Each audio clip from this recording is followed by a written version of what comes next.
Hey, what's up, everybody? Championship Leadership Podcast, and today we are with Eric Coffie. He's Eric Coffie of GovCon Giants.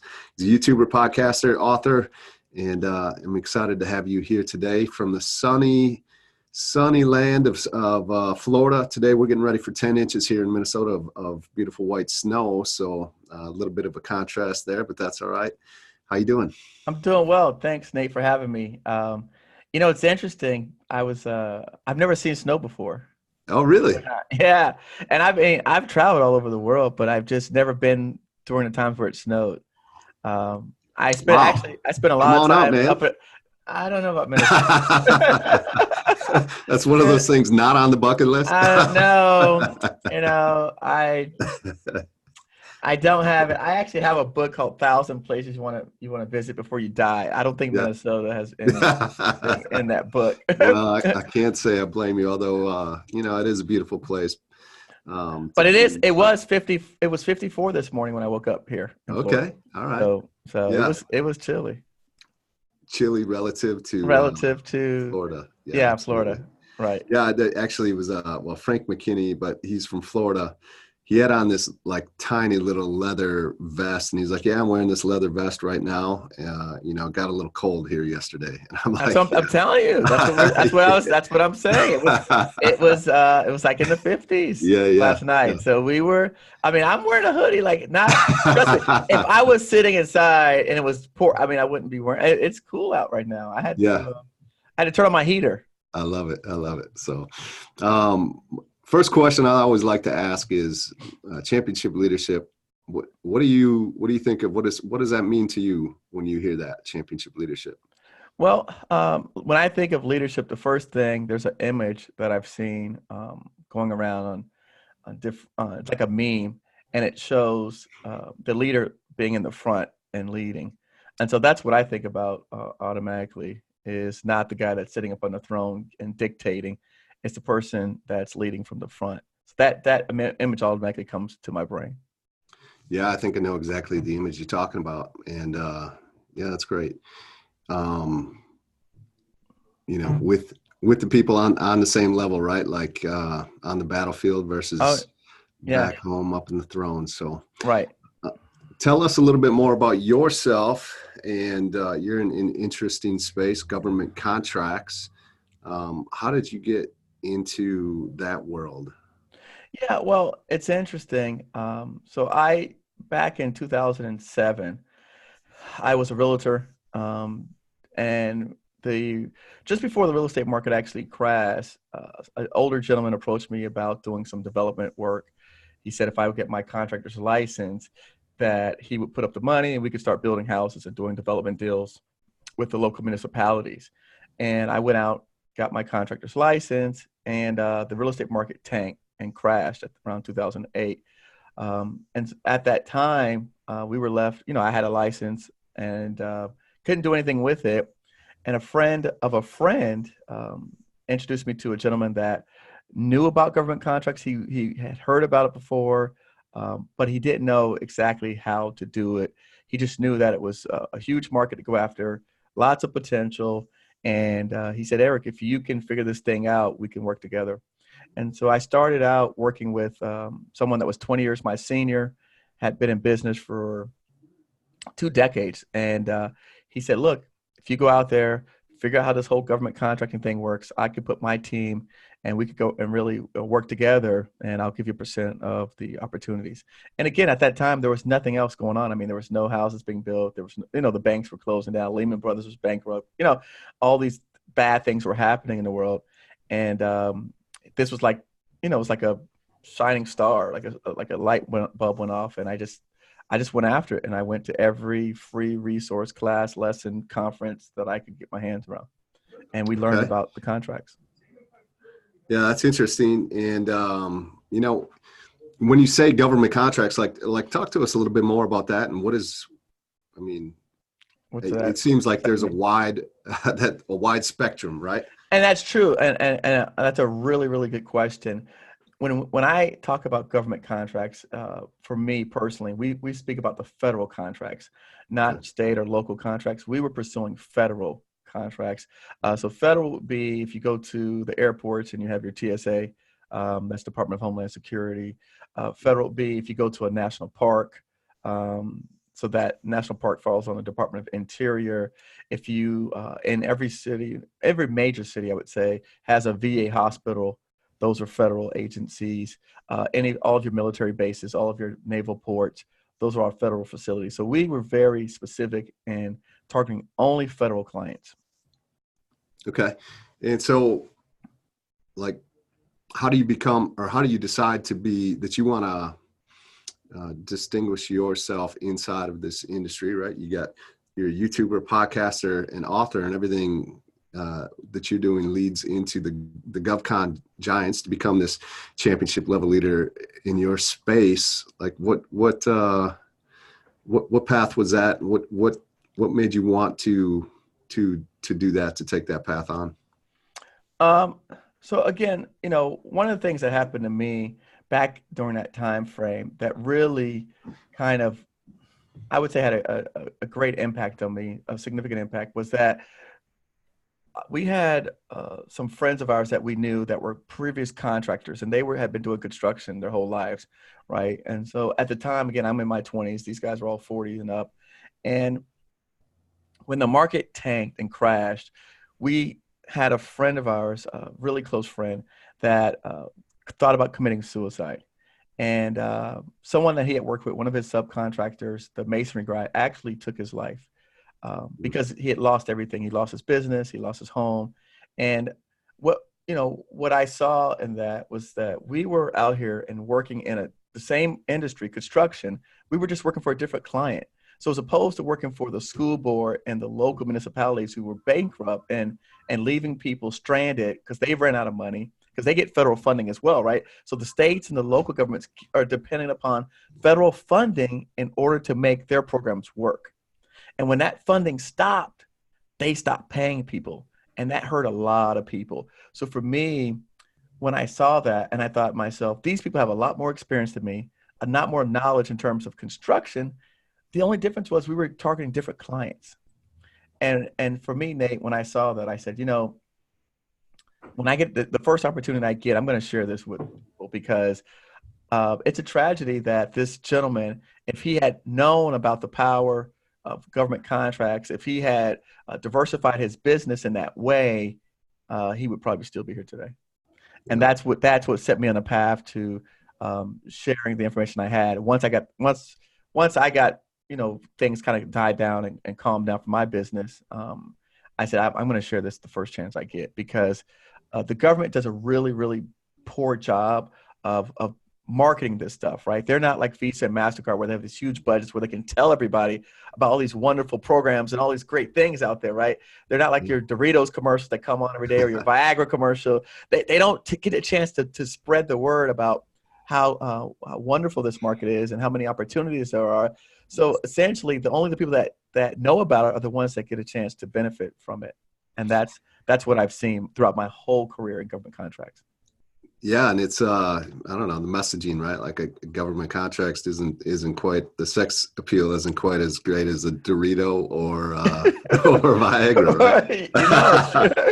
Right, or even MasterCard or Visa or Nike. Yeah. I mean, it's like there's not a day, I would say a week, that goes by where I don't receive a credit card offer in the mail.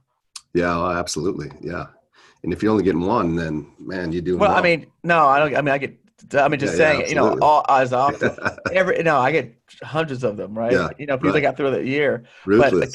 But they're ruthless. But how many people send you mail and tell you, about, hey, look, we can help your business do these government contracts, and so it's just different. And I learned that, again, that they don't allocate money for marketing. There's no monies for that, right? So there's no money, there's no budget for promoting this industry to good people out there. Mm-hmm. And they're always looking for good people. They're always looking for great contractors. Always. Yeah, I believe it. What's who are a few people in your life that you really looked up to as great leaders that have impacted your world significantly? Coaches, mentors. Whether or not you want to name these or not, but by name. Some people do, some people don't. But, well, I can tell you, I've been very blessed that I've always had great leaders around me. I've always had great mentors. Even the gentleman that recommended I do development, he was, like I said, this gentleman was my senior as well. He had been doing real estate development, had built a very substantial net worth. And so again, one of the things that he told me even back then, because a lot of us, like for me in particular, the area I grew up in wasn't that great. I went off to college, got my degree, and then he recommended, he says, look, come back to your community. There's a lot of money that's to be made right here in your local community. You don't have to go off to another area to build your wealth. And so, that gentleman, he was significant. His name was Mr. Canty. But then even throughout my experiences, my first partner was, like I said, he was 20 years my senior. He was a great leader, great mentor, because when I met him, he was actually in an AC truck fixing air conditioners. And even though he had been in business for 20 plus years, he was still out there running a service repair business. And he taught me a lot about business that I didn't know because I didn't have any experience, right? So even though we ended up parting ways during the 2 or 3 years we worked together, he taught me a tremendous amount about business, about life, and how things are perceived in business. And a lot of the information, I'll be honest with you, Nate, I still share today on my YouTube channel. A lot of the techniques that he taught me about how to build supplier credit, to start your business without any money, those things, those are same lessons that I'm sharing with people today on YouTube. And then even more recent, around 2014, I was working with some really bad companies that threatened to sue me for some work that was not done correct on a project. And again, this was not a government contract; it was a private sector job, just for all intents and purposes. Yeah. And I was in an organization called EO, Entrepreneurs Organization. And for anyone out there who can meet the requirements, I would highly recommend that you become part of Accelerator or EO, the Entrepreneurs Organization, because it's a great group of people, business owners. It's an international organization of leaders. And in order to be in their nature, so you have to have 51% ownership of the business, and you have to have founded the business. So you couldn't have inherited from your parents or anything like that. You have to actually have built the business, right? So it's a lot different than just like a Toastmasters or a networking. This is not for networking. This is for experience share. And the point I'm trying to make is when I was faced with being sued, and for me, it was significant. It was like $250,000. Some of the people in my EO group, some of the mentors that I had, because you have like team leads, two of them have been multimillionaires, several times over.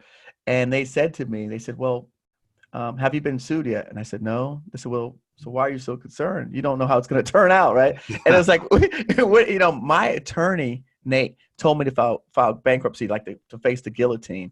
Oh, wow. But Nate, I hadn't even been sued. They were just threatening to sue me. Yeah. The leader person, right, the entrepreneur who had been there said, Eric, stand up and fight. They said, fight. I mean, if you're going to throw in a towel, the least you could do is fight. And so what's interesting is that, when that happened to me, the company turned out, they did sue me, but because I stood and fought, I beat it. Like I beat the lawsuit. And, as a testament to what the person was saying is that, again, you don't know what's the outcome and how it's going to turn out. And you can't really foresee what things are going to happen. But if you quit and you give up, then you've got no chance. And so Eloise, she was one of the great people that brought me in. And then Wendy was another great person that when I was in that situation, I was really, I had no one to turn to, and I felt really down. I won't say I was depressed, but I was really down and didn't want to be around people. And I'm a sociable guy. She called me and invited me to the Christmas party and said, "Hey, get out here and get around people that love you. Get around people that we all care about you, because you can't talk to your family. They didn't understand this stuff."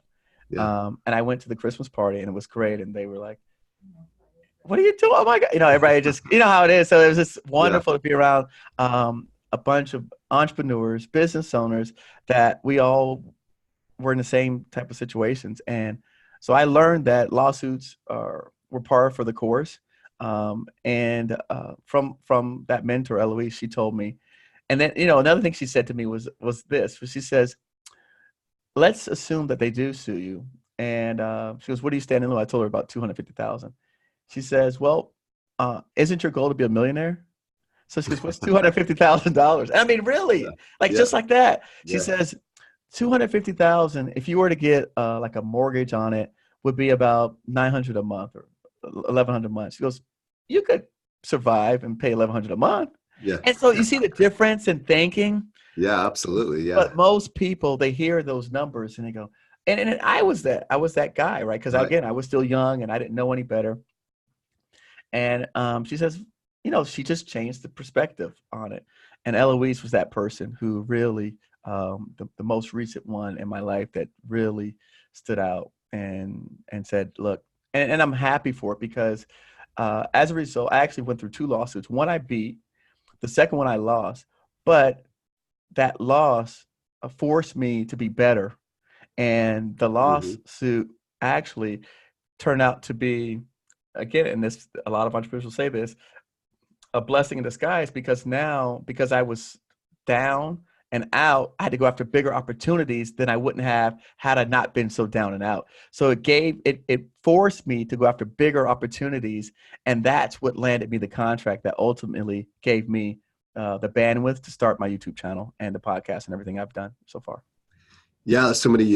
There's so many things right there just to talk to. Number one is like, the power of a question or the power of having people in your life that can just ask the right question to just like almost immediately flip the perspective that you have, and then just another one of like there's definitely something to be said about having your back against the wall and having to go and produce and forcing you to grow and expand and move versus, had you not had that lawsuit, there's a potential that you could just be kind of what they would call, right, like fat and happy, right? Just comfortable. Just comfortable. You're like, I'm kind of good right here. I'm good. Yeah. I would have never, I mean, I up until that point, my largest contract was about $700,000. And then within 8 months, I had a $5 million contract. Yeah, that's incredible.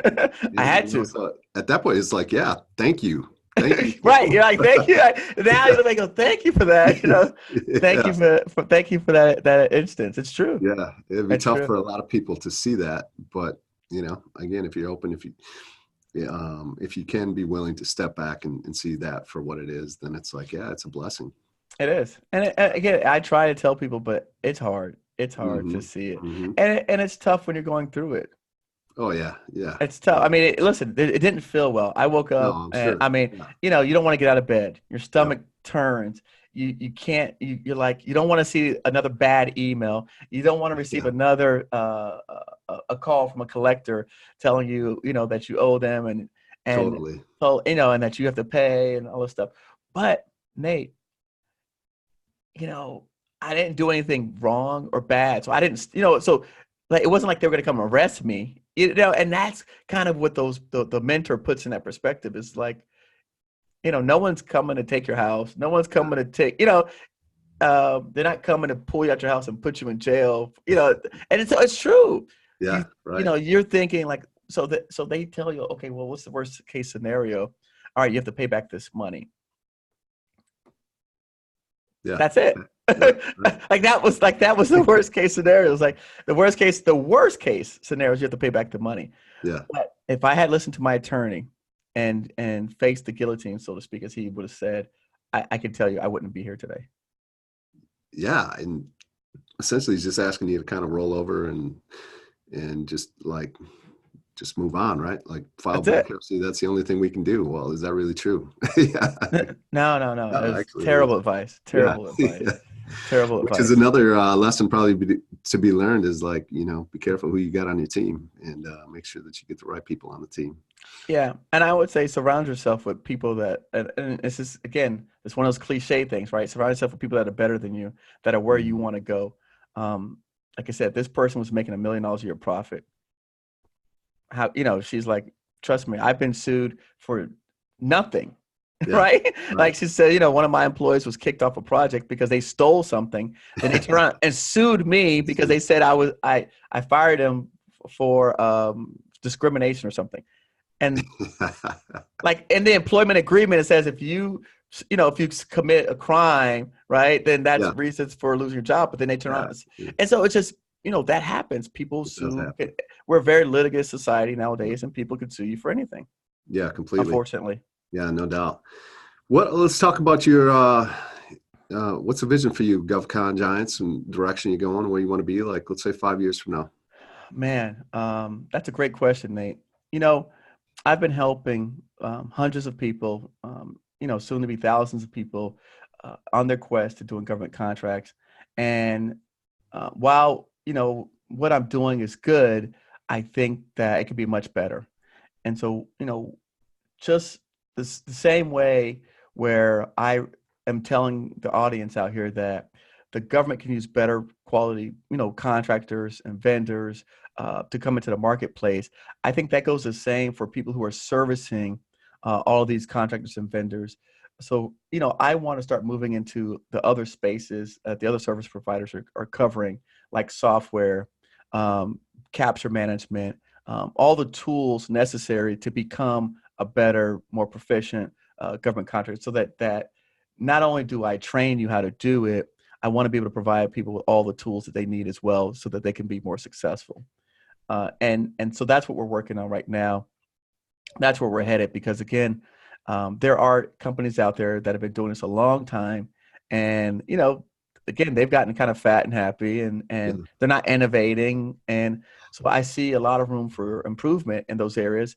And like anything else, um, when you look at the where we're at today in terms of like the Ubers and the Airbnbs and those models, I see there's so much potential that these companies are, and even the people who do the training and stuff, they are only looking out for themselves. Mm-hmm. But then when you create like an Uber style model or an Airbnb model, then everyone wins, right? The person who has the house gets a client, the client gets a cheaper place to stay. Airbnb makes a cut. So for me, I want to create more of those types of relationships, because again, if we make it difficult for people to get into this industry, then how are we ever going to be able to really service our ultimate client, which is, the United States government? Yeah. Yeah. What are one or two things that you could leave with the listeners here as we start to wrap this conversation up? Listeners, I would say, entrepreneurs, people that want to better themselves. They're not settling. They're not fat and happy. That they know that they are capable of more, and that there's definitely more out there for them to do and become. What would be one or two pieces of advice that you could give them to really implement into their life today, and to help them move forward? It's interesting. I was listening to, I think it was ESPN, and they were talking about people, like whether it be coaches or it be certain athletes or certain people in the entertainment industry. And it was the fact that you can't get comfortable in any state, because again, if you're not moving forward, then technically you're moving backwards. Yeah. And so for me, I would say you can't, you have to almost keep yourself uncomfortable Mm-hmm. in that regard, because it's true. You're going to have the times where things are plentiful, but then you're going to have times where things are not so plentiful. Yeah. And how are we prepared for those situations and instances? I will say, and especially in facing that situation that happened with 2007, 2008, if you look at history, Nate, this is not the first time we've had depressions or recessions or anything like that. So Yeah. why were we all so surprised? Why were we all so shocked? I mean, no one bothered to look at their own history. Yeah. And it's the same thing moving forward. I think that people almost have forgotten that these things have occurred. And so in the near future, we can't predict when this might happen. But again, if you're sitting back and resting on your laurels, you're not going to be prepared for what is to come. And like I said, the gentleman who took his life, unfortunately, that was the situation that he was in. Mm-hmm. And, I know some other people that they ended up becoming, going back to employees and becoming project managers and losing their businesses just because they failed to diversify. They failed to look at other opportunities for growth. And so for me, I would say that is really what I would encourage people to continue Yeah. doing, is, seeking out the information. that they need to, because again, the world's changing. It's constantly changing Quickly. Yeah. quickly, man. It's changing. Yeah. So I tell people that, again, I compare myself. I say, look, for what I'm doing with GovCon Giants, we're like Netflix, and the other guys are like Blockbuster. Yeah. They don't Yeah. even see us coming. Yeah, right. And then they had the opportunity to stay with the times, and they passed it up, right? And they passed it up, right? Yeah, they passed it Yeah. up. So Yeah. that's the same thing I would say with everyone out there listening, because again, look at Amazon. They've uprooted everybody in business. I Hmm. mean, they just uprooted the whole retail industry, Yeah. Yeah. and just single-handedly. Yeah. All the malls are closing, all the stores are closing. One company's Yeah. single-handedly upended the whole retail marketplace. So you can't think that it can't happen to you, regardless of what industry and business that you're in. Yeah. You can't think that. Yeah. That No that one's immune, that's for sure, right? And it's no. happening all around us. So yeah, And, you can. and one Yeah. thing, and I'll say something else, Nate, that's interesting. If you look at the Forbes Fortune, or the Fortune list, or the Forbes list, top 100 companies, and you go back 30 years, they're all changed. Yeah. Yeah. Right. So how is that those were the biggest companies in the country, Yeah. right? And that whole list is totally changed from where it Yeah. was 5 years ago, 10 years ago, 20 years ago. Now, let me tell you something interesting, Nate. If you go back 20 years on the top 100 DoD contractors, Yeah. it's all the same. All the same. Wow. There's maybe 20% of the people that were at the bottom that's been moving around, Uh-huh. but you still have the same companies that have been Yeah. doing the same contracting. So Yeah. again, to me, I would say people should look at that and see that is much more of a permanent placeholder for people Stable. once you get Yeah. up in there as an incumbent. It's almost like Mhm. those senior politicians that never get kicked out of Yeah, office. right. Definitely something probably that goes There's hand in something hand there, actually. there's something to it, Nate. There's Yeah, something yeah, to it. yeah, Think about it. yeah, for sure. Yeah. Yeah, I love that. So thank you. That's incredible advice. And what are some ways that the listeners can talk to you? I know you mentioned a book that you got coming out, and something special you got for the listeners. Yeah, definitely. So for your listeners, I do have a new book coming out. It's called GovCon Launch. We're gonna, and what we talked about beforehand, Nate, which is every book that's on the market right now, written about government contracting, is outdated. Mm-hmm. Um, and then the majority of the books that I've read and found on government contracting, they tell you the rules. And so the example I gave earlier was that, they teach you, like, how to get the certification or how to get the registration, like if you were to get some sort of like license, a hunting license or a fishing license, but it doesn't teach you how to hunt, or it doesn't teach you how to fish. And so my new book, GovCon Launch, is going to, it's going to be, obviously, it's going to be the newest book out related to government contracts, but it's going to actually teach you how to hunt and teach you how to fish. We're going to go through and talk about the techniques that have worked for not only me and from 2008, 2009, but also 2019. I mean, we're still doing contracts. I did $4 million in contracts last year. I'm negotiating 5 contracts right now. Most of my contracts are not publicly bid. They're all negotiated with agencies. So we're going to talk, we're going to actually teach you the same techniques that I'm using today, my students are using today, to actually win contracts. So we're going to teach you how to fish and teach you how to hunt. I And love it, and it's coming from somebody that's actually still doing it, right? Yeah, somebody's still doing it, but I tell people I walk the walk, yeah. so I'm still doing it. I'm active. In fact, I had to respond to something from the national parks just about an hour ago. So, uh, but so what I'll do for your listeners out there is we want to get the word out. Your listeners I'm going to make a special page for you, and what I'll do is I will give any of your listeners who sign up a free copy of the book. They just pay for the cost of shipping. And we'll create a landing page for you over at govcongiants.com/leader. So that's GovCon, GovCon, giants.com/leader, LEADER. How's that? No, I appreciate that. That's awesome. Thank you so much, and No. we'll definitely get that linked up in the show notes as well, so they can easily access that. And I just appreciate you being here. Thank you so much for taking some time, man. Hey, Nate, no, thank you for having me on today. I really appreciate it. Looking Yeah, forward to the absolutely. next conversation. Yeah, absolutely. Have a great day. Thanks. You too.